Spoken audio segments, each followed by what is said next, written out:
Hey guys, official ng Infinix Hot 40i at wow lang ang masasabi ko dito. Dahil panalo ang specs na to para sa may 5,399 lang na SRP. Dahil itong si Infinix Hot 40i is meron siyang 6.6 inches na merong 9 Hz sa display, 720p resolution na naka-punch hole pa. Android 13 na yan syempre at yung T606 na processor. Naka-dual camera to na merong 50 megapixel na main camera at 32 megapixel na front selfie camera. 5,000 mAh na battery na merong 18 watts sa charger. At dalawang version yata to guys. Isang 4128 at isang 8256. Itong mataas na version pa lang confirm natin na meron ngang 5,399 na SRP.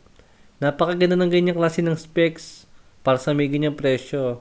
Talaga napakalayo ng agwat ng mga specs nila Infinix sa kanila Tecno sa ibang mga smartphone brands. Lalo-lalo nga kila Oppo sa kila Vivo.